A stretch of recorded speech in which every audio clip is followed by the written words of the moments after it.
NC pork. Good for the plate, great for the state.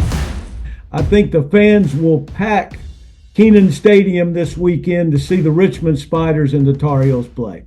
Do you really think that the fans will come out? I'd have to question that a little bit. I don't know. Hey, Jim, I'm going to give you 11 years of experience in Kenan Stadium. I'm going to say that's a no. They are not going to pack. And you may have been saying that facetiously. You got it. That was sarcasm at its best.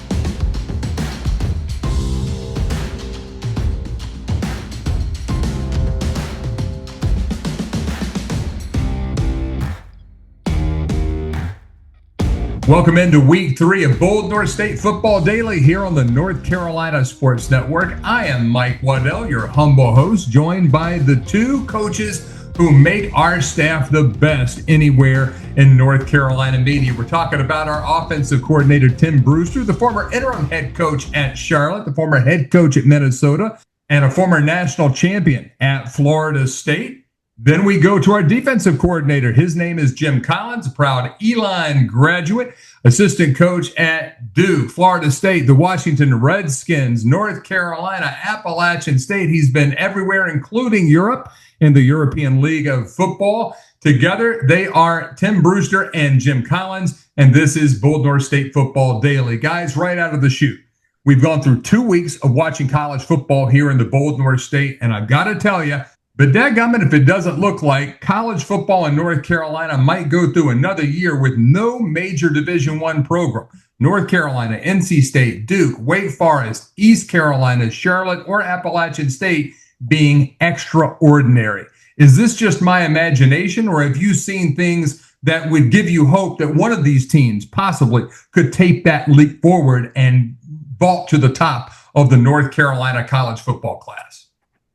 I'm going to go along with you, Mike. I have not seen enough at this point in time to say that I would count on any of our in-state teams being in a position to claim a conference championship this year and even play in a conference championship game. I think it's we've got a long way to go for somebody to step forward and establish themselves as a quality team. I'm with you guys. I'm with both you guys. I think that there's a lot of work that needs to be done between now and the season continuing to progress. I think that there's some good. I really like Duke. I think Duke's got a chance to be a really, really good football team. When you have a thrower, when you've got a quarterback like Mensa, like they've got, you can really do some things. And so I think there's hope there. I think there's hope there for some of these teams, for some of them. And but we'll just have to see it play out, man. That's what makes this thing great. If you're a coach, do you pretty much know what you have to work with after a preseason and after the first 2 games of the season? Brew, we'll start with you. Do you have a sense of how good you're going to be, save for a major plot twist coming up later in the episode? Yeah, no, there's no question. I think that you have a good idea about what you have, and it's all about player development. You're working your players, you know what you have, and then you know, I mean, heck, I'm going to tell you what, there's going to be people that come get your guys regardless. You know, I mean, and like you said, Mike, we're looking at game 1. Okay. How does a guy play in game 1? Okay. Does his money go up? Does his money go down? You know, and, you know, we were talking about Charlotte a second ago. You know, they're going to get pilfered a bunch of their players are going to, you know, be taken. And, you know, it's, you know, I don't know how you expect some teams to win today. You know, it's difficult, really is. Well, it's a constant battle. It's a battle that you have to recruit not only players from other teams, you got to recruit your own roster every year too. You've got a second team running back that walks in and sits down at the after game 4 and says, "Hey, I'm going to redshirt here because I'm not playing enough here, and you've got to either play me more or I'm going to transfer. I'm going to enter the portal." So you're constantly recruiting your own players, and those teams that you mentioned, it is a tough road for them to travel down. And the other question that we talked about a little bit earlier is if you enter game one and you don't have some idea about whether you're any good or not, then I question whether you know what kind of coach you are, because at some point you got to know whether we're good enough to compete or not. What a blessing to have 7 Division I teams, a lot of great Division II teams, a lot of strong Division III teams, and even the national runner-up in JUCO football from a year ago, the Hurricanes of Lewisburg College, off to a pretty decent start this year as well under Coach Q Spellman. When we come back, we're going to take a look inside the Tar Heels, the Wolfpack, the Deacons, and the Blue Devils. It's right here on Bold North State Football Daily on the North Carolina Sports Network. Struggling with clutter, calendar chaos, or nonstop notifications? Let Emily Parks at OrganizeForSuccess.com help you get organized and take control of your time. She's a North Carolina-based productivity pro who empowers busy people like you to work smarter and stress less. Visit OrganizeForSuccess.com and schedule your free discovery session today. Well, let's talk about the Big Four, and we'll start off in Chapel Hill with the North Carolina Tar Heels. They'll host Richmond this week at Kenan Stadium after a 20-3 win at Charlotte. Gio Lopez now 2-0 as a starter, building a little bit of confidence. But guys, you both coached at Carolina. I worked at Carolina. All that being said, this team is slow. They are slow, and they are not talented. And that is not surprising to me, because anybody with a half-working brain knew that you weren't going to bring in 70 new players, a brand new coaching staff off a team that wasn't worth a darn a year ago, save for Omarion Hampton and a few other guys, and be any good. I mean, it's impressive to watch the meltdown from Tar Heel Nation of people who legitimately in their own minds believe that this team was going to compete for an ACC championship for the first time in a long time. And I said this a week ago, and Tim, you'll agree with this, and you just said it, that if I'm recruiting 3 tight ends, then I'm going to make sure I get 3 war daddies, because that's how I keep my job, and that's how we stay productive. But let me just say this now. What fans don't understand is we're all better coaches with really good players.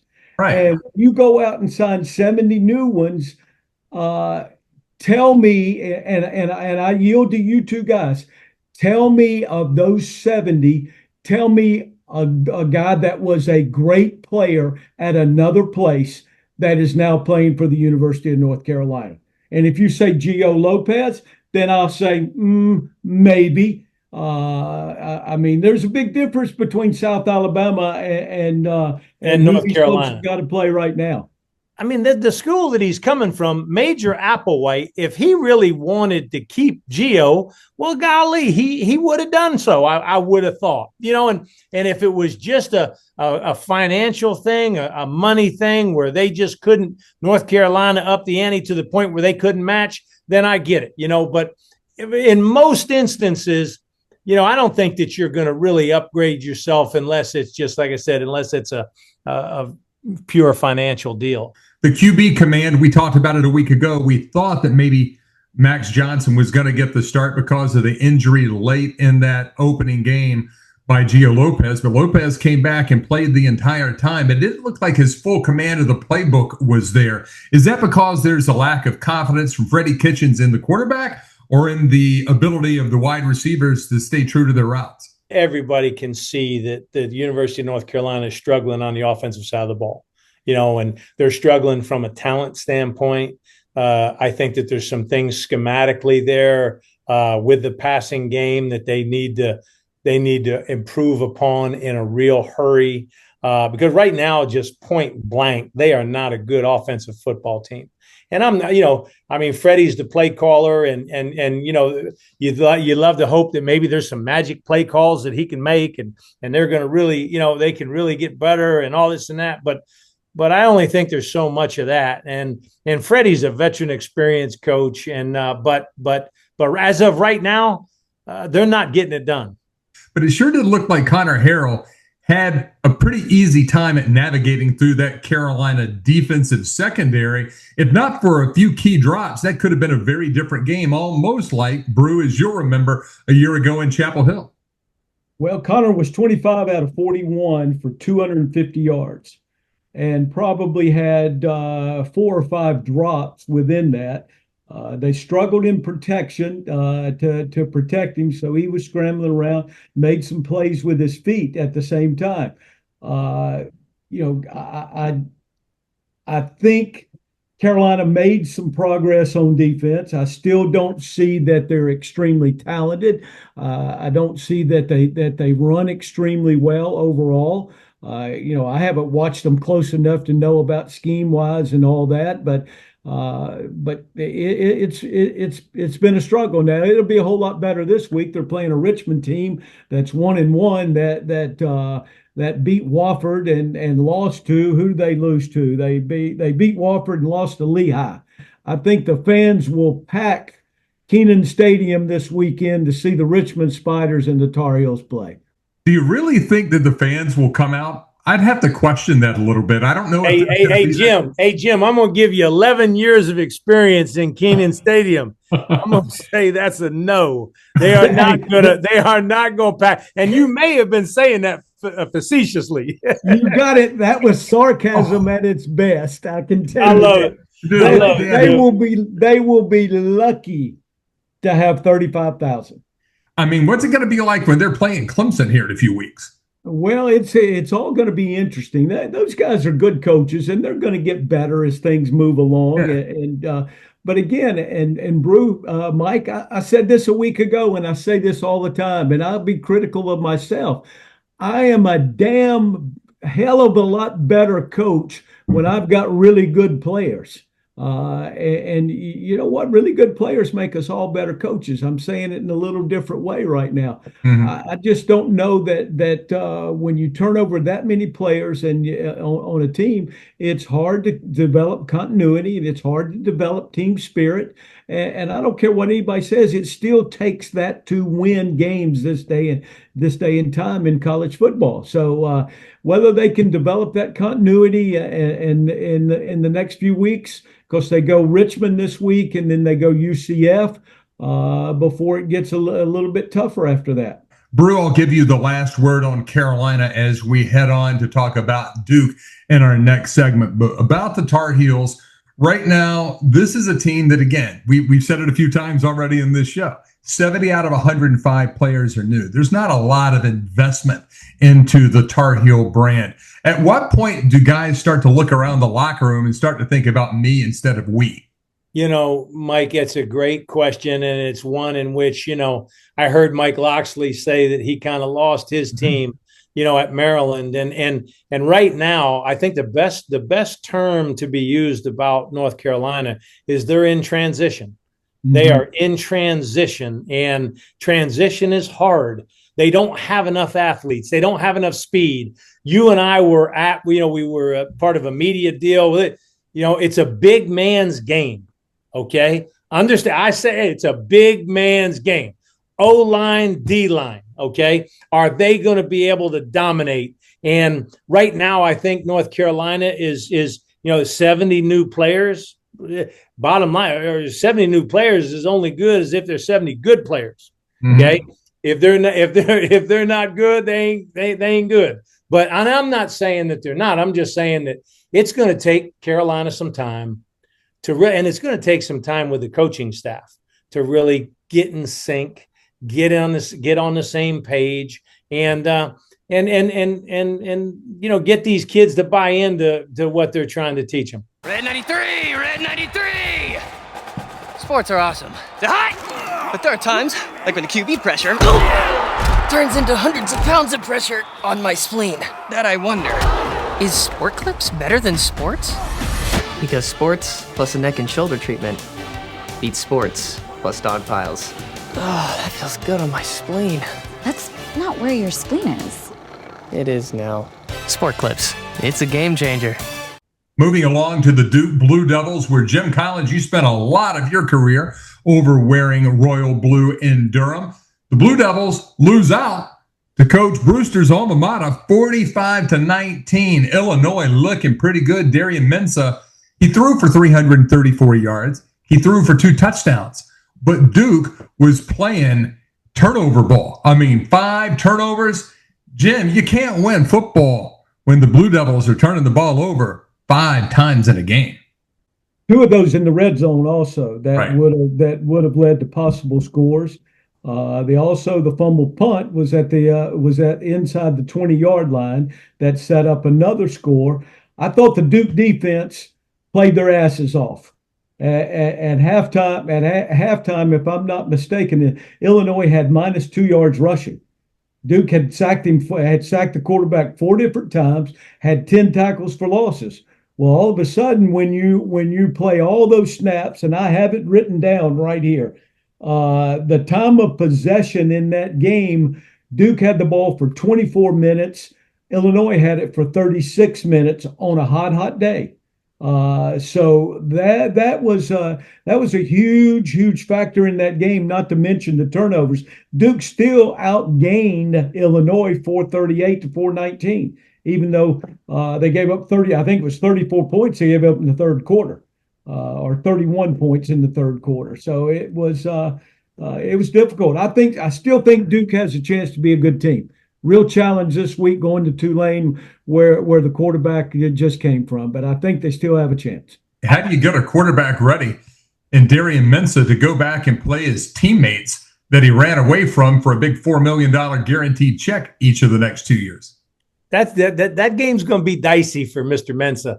You know, I mean, it's going to be definitely different. There's going to be a lot of emotions by him, his teammates there at Tulane. But I'm going to tell you what, in most situations, Mike, those kids are going to celebrate him. They're going to celebrate, how good a player he is. Holy cow, did Duke go get him a heck of a quarterback? And they paid handsomely to get him. I mean, that's all fine and good. And every one of those kids at Tulane wish they were that guy, getting that money, and John Summerall's not so fired up about it.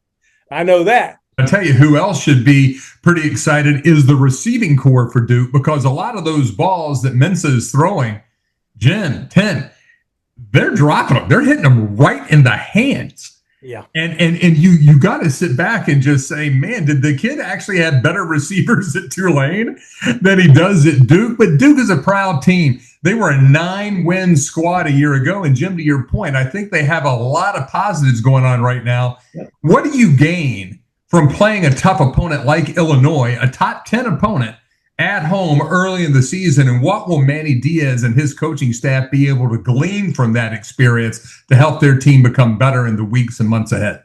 Well, Mike, I think anytime you challenge your team against an equal or a better opponent, it gives your team a chance to grow.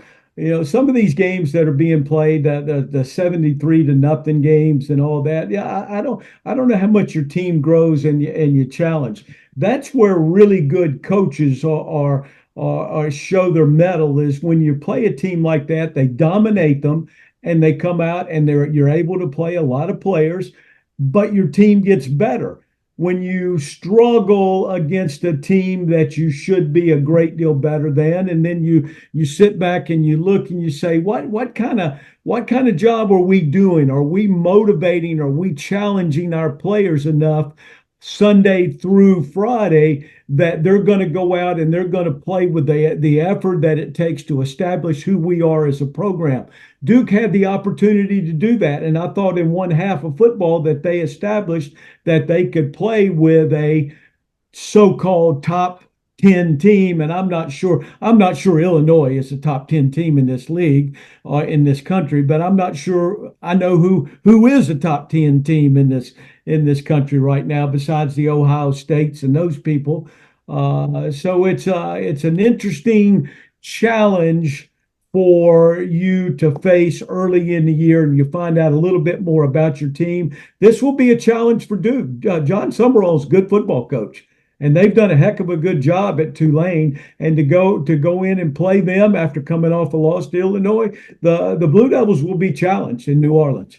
Hey, y'all, David Glenn here from the North Carolina Sports Network. When I'm in Wrightsville Beach, my go-to hangout is Jimmy's, the best local bar for sports fans, live music, cold drinks, and coastal vibes. No matter your favorite team, Jimmy's Bar is the place that sports fans from all across the Carolinas can call their home away from home. The next time you visit Jimmy's Bar in Wrightsville Beach, tell them DG sent you.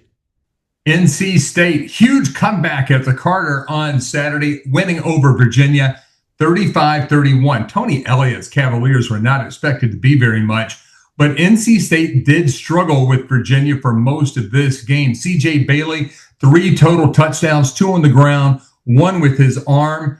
Hollywood Smothers, though, running for 136 yards and 3 touchdowns. But Jim Collins, it was the defense that saved the day again for North Carolina State. And that has to make that coaching staff feel really good with a pair of new coordinators. You know, I'm sitting here looking at stats right now. They gave up 13 out of 19 third downs and gave up 514 yards. The Virginia running back had a career day. I'm not sure you feel real good about where you are defensively right now. You're glad the Morris kid threw it to your senior linebacker in the end zone right now. Brew, this is the first time that the Wolfpack under Dave Doran has been 2-0 since 2014.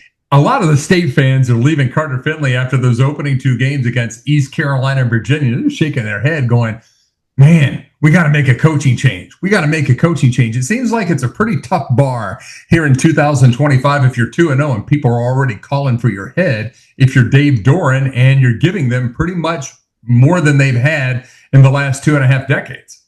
Dave Doran is a proven head coach. He is a veteran guy, 13 years at NC State. He's won a bunch of football games. He's beat North Carolina consecutively. You know, he's done a lot of really good things there. But at some point, you know, people are going to want to see you win a championship. They want to see you win a championship or at least be in the championship game, that type of thing. Dave's put together a good roster. I really, you know, I think the quarterback is extremely dynamic. He reminds me a little bit. I recruited a guy when I was at the University of Texas, a kid named Vince Young. And Vince Young, I'm not saying this kid is Vince Young. Don't get that confused. I'm just saying he's a talented young player who can throw it, who's got great wheels, can go make some plays on third down with his feet. And I think Dave has done a good job, like I said, of putting those types of players, you know, together on his roster. And one of the best Wolfpack players of recent memory hails from Hillsborough, where Hog Day is coming in this week. We're talking, of course, about Peyton Wilson, who plays for the Steelers now in Pittsburgh. But Cade Fordham is another guy that is a pretty darn good linebacker and comes from some pretty hardy football stock as well. So that's a guy that I've really enjoyed watching in spot action. When I focus in on one player on the NC State defense, I love to watch Fordham play. I tell you what, and Jim will say this, he's outstanding. He made the play at the end of the game, right? He makes the play in the end zone. They fire zone him. He's matched on the back, man to man. I mean, and golly, the old boy from Virginia gave him a gift. I mean, just gave him a gift. And but I tell you what, it was an outstanding play by the young guy there at NC State. And you know, hey, he makes a play, game over. You know, Mike, I'm gonna go back on my statement, and the statement that I made was not being critical of Dave Doran, because I think Dave Doran has done a really, really good job for 13 years at NC State. I think he has a good coaching staff. Again, they just need to play better, and when they establish that they will play better now, and we all think that they can, this Thursday night will be an interesting challenge for them in Winston-Salem. So we'll see where this goes. Not by any stretch of the imagination should the Wolfpack faithful be questioning who their head football coach is at this point in time.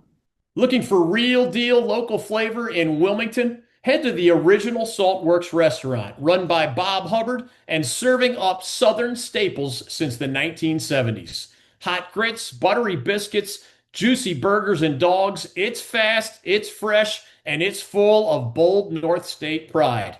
open for breakfast and lunch 7 days a week, always starting at 7 a.m. It's the original Saltworks on Oleander Drive in Wilmington. Let's move ahead to talk about the old gold and black, the Demon Deacons of Wake Forest, 2-0 after a 1-point win over the mighty Kennesaw Owls. Owls are ferocious creatures. And a big 42-10 win over Western Carolina. DeMond Claiborne, 193 yards on the ground on 3 touchdowns. Chris Barnes, another 149 yards on 6 catches. This is a Wake Forest offense that is going to take some time to get their feet. Brand new coaching staff, a lot of new transfer players, and maybe not as highly recruited or touted as those other players that have gone elsewhere in the Big Four.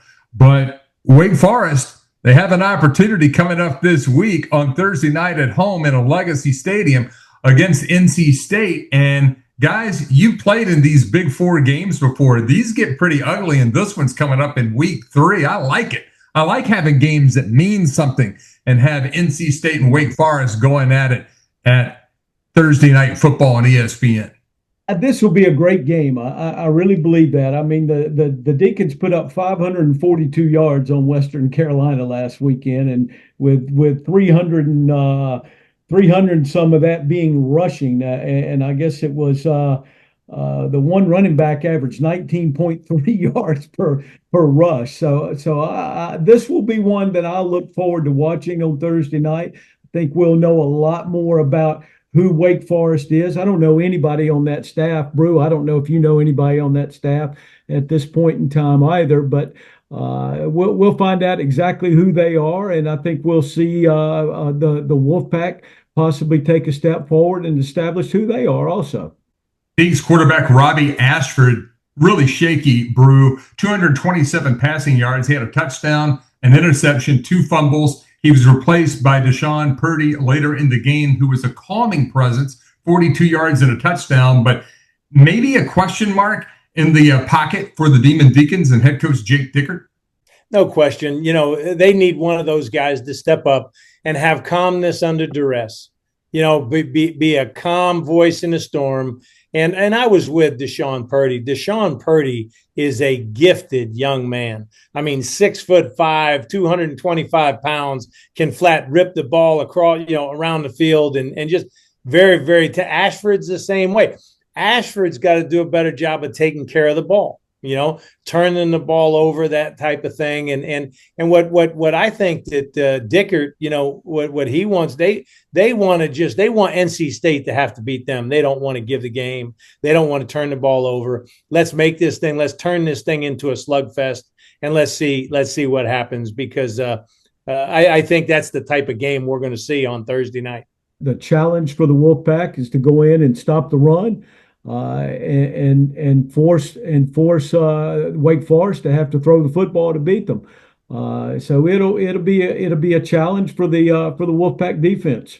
We'll come back with some predictions on these games a little bit later in the show. But when we come back, we're going to talk national football. Who is a surprise and who is a little bit of a disappointment? We'll get to that next right here on Bold North State Football Daily on the North Carolina Sports Network. Need insurance? Go to a team that's got your back. The Lawson Insurance Group, run by the Lawson brothers, right here in Raleigh. They deliver real service, smart protection, and the kind of trust that's hard to find these days. Find them online by searching Lawson Insurance Group. That's LAWSON, Lawson Insurance Group, and tell them DG sent you. 2025 promised to be the return of Clemson football to the national stage, of the Florida Gators taking another step forward in their establishing themselves as a power in the SEC. But heading into week 3 of this 2025 football season, boy, Clemson, they don't look very good at all. They look darn right shaky in that first half against Troy. And the Florida Gators lost to South Florida. Now, Jim, you were part of a national championship with the Gators, and Tim, you were part of the national championship with the Seminoles. You guys know Florida football, how to recruit it, and what the fans are like down there.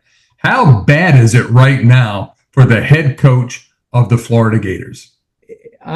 what's the hottest fire that you could possibly have that you could build? If it could get any hotter, then they're feeding gasoline, they're feeding wood, they're whatever those Gator fans can feed to heat the fire up. That's what they're doing. I was there for 12 years, and we won 127 games in 12 years. And Coach Spurrier set the bar pretty high. Urban Meyer kept the bar high. And the Gator fans will not accept any less than being on the national scene and competing for the national scene. So Billy Napier is under a great deal of heat, and how his team responds to that in a very difficult challenge this week against LSU, it'll be interesting to follow. Dan Mullen, I thought, set the bar. Steve Spurrier set the bar, but Dan Mullen did a really nice job. Coach, I coached for Dan at Florida for 2 years. He won 10 games in year 1, 2, and 3, played for the SEC championship. We played Alabama to the bone and didn't win an SEC championship. But in year 4, won 6 games, and he ended up being let go. And I think that kind of speaks to the volume of the heat that Coach is talking about when he says, hey, Napier's butt is on the frying pan right here. And, because it's the same thing with Mullen. And Mullen won. I mean, that's a lot of games he won, playing for an SEC championship in Atlanta against Alabama, And so Florida is a wonderful job. It's a tough job. But I'm going to tell you what, you've got everything in place at the University of Florida for you to win football games. And there is no reason why you shouldn't win football games on a very consistent basis at the University of Florida. Well, Dabo Swinney is 1-1 right now. They lost to LSU in week 1, came close, but didn't lose to Troy at home in week 2. And now they go, into a nasty, nasty game against Georgia Tech this weekend. Is Dabo Swinney going to be able to pull this one together? Because right now, this team just looks completely out of sorts. I'll tell you what, I think Georgia Tech's got a really good football team, okay? Mm-hmm. Number one, really good football team. I think Haynes King is a sure enough star. I think that kid right there, he can run it, he can throw it. He is a playmaking sucker. And I just love everything about how they play the game. They don't turn the ball over. Now, I say they don't turn the ball over, and I think they had 3 turnovers against Colorado in that first game. But I just really think that this is a tough matchup for Dabo and the Clemson Tigers, because I think Georgia Tech feels really good about themselves. I think that they got a level of confidence about them that is going to allow them to really play with some swagger, and it will not. I won't question for a second if Georgia Tech goes and gets after Clemson. Hey folks, David Glenn here. Game day just got easier thanks to NC by Train. Whether you're headed to Charlotte, Raleigh, Durham, or Greensboro, skip the traffic and enjoy the ride. You get free Wi-Fi, comfy seats, and direct access to top sports towns, all at great prices. Learn more at ncbytrain.org and travel smarter to your next game. NC by Train. Go. Connect. Well, guys, let's go through the week schedule in the Atlantic Coast Conference. Coming up on Thursday night, it's going to be NC State at Wake Forest, 7:30 p.m. game on ESPN. Who do you like, Brew, the Wolfpack or the Demon Deacons? I'm going to tell you what, I got to go with the veteran experience. I got to go with Coach Dorn. I got to go with the Wolfpack. What do you think, Jim? I'm going with the Wolfpack also. Going with the Wolfpack. 2 for the red and white. Let's go to Friday night, September 12th. The Fighting Toothpaste of Colgate on the road at the former Carrier Dome against Fran Brown and the Syracuse Orange. That game on the ACC Network at 7 bells on Friday night. Boy, Coach Brown had the Orange out there running sprints. He's going Herb Brooks on Syracuse after their game this past weekend, and that was a win. Do you think that his message may be getting across to his team this week, Jim? I would think that the message came loud and clear after that game. Matter of fact, I was listening to a national show earlier today, and they were highly critical of Fran Brown and how he handled that situation. I thought it was a hell of an idea. I thought he was not happy with the way they played and their effort, and he let them know it very quickly rather than let them sleep on it and feel good about winning. So I think it'll be an interesting situation there. Obviously, we think Syracuse is going to win that one. The only thing that I felt bad about with what Fran did, Mike, is I thought Jim Mora and the UConn football team played their tails off at Syracuse. They played their tails off. They played well. They had every right to win that football game, and so. I felt a little bit bad about Fran maybe showing them up a little bit with running on the field, because I'm going to tell you what, let's not act like it's a surprise that UConn is a good team. UConn's a good football team. And Jimmy Mora knows how to coach ball, and so but anyhow, it's fun. Fran, that everybody got a kick out of it. Everybody in the nation saw Fran's team running sprints after the ball game, and so they wanted to talk about it. So, but it's all good. William and Mary is at Virginia, noon start on Saturday. Clemson at Georgia Tech. We talked about this game in the previous segment. That's a high noon one on ESPN at Bobby Dodd Stadium, Grant Field, where the Rambling Wreck calls home. Who do you like in this one, Jen? Clemson or the Jackets? Well, I'm going to go with the Jackets at home. I think the quarterback at Georgia Tech is an outstanding player, as Brew just alluded to. They're running attack, they're physical. So I'm gonna take the Yellow Jackets at home. Who do you like, Tim? I like the yellow. I like them Jackets, man. Gotta like the Yellow Jackets. Boy, they have the backyard brawl going this week between Pitt and West Virginia. I think Rich Rod is a little bit upset this week after losing to my grad school alma mater Bobcats of Ohio. After losing to my grad school alma mater Bobcats of Ohio University and a first-year head coach.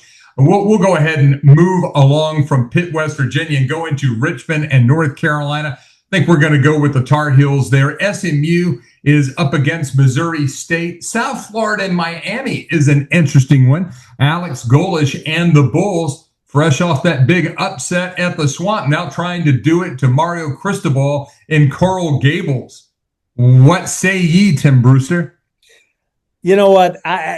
Coach had a big-time win in the Swamp the other night. I mean, that's as good as it gets now. I mean, you don't do that. There ain't many head coaches that go into the Swamp and win. But I'm going to tell you, I don't see those guys going to Miami and winning. I got the Canes. What do you think, Jim? I'm picking the Canes also. I think they've beaten Boise. South Florida's beaten Boise in the opener and beaten Florida in the Swamp. To do it 3 times in a row, I think that would be a real challenge. I'm going with the Canes. ACC After Dark, 4 games strong at Lane Stadium, Morisham Field. It is Virginia Tech hosting the Monarchs of Old Dominion. We'll go with Tech right there. Duke and Tulane, though, down in New Orleans, 8 o'clock on ESPN2. The Blue Devils quarterback, Darian Mensah, going back from where he came with the Green Wave and Coach John Summerall. What do you guys think about this one? Brew, we'll start it off with you. I've got, great respect for what Manny's doing at Duke. But I also got great respect for John and the Tulane Wave. I think the place in New Orleans is going to be on fire. I think they're going to be awful excited about this football game. And I'm going to tell you, I think Tulane's going to pull the upset. I'm going with Blue Devils. I think Manny will have the Blue Devils ready to play, and I guess maybe I'm picking with my heart rather than my brain. But I really do think Manny will have them ready to play and go into New Orleans and come out with a win. Boston College takes on Stanford at 10:30 Eastern time there on the farm, and then Brew, it's Minnesota against Cal. Now Cal is starting to turn some heads out there. Is Ron Rivera excited about being in college? Is he going to get the bug and want to stick around, do you think? I don't think there's any question, Mike, that Ron wants to be the head football coach there. He's the GM right now, which allows him to be at practice and put his hands on it and be around the guys and hug them up. And but I'll tell you what, they're doing a nice job. I think they're a very, very solid offensive football team, and I think the Cal Bears are looking good.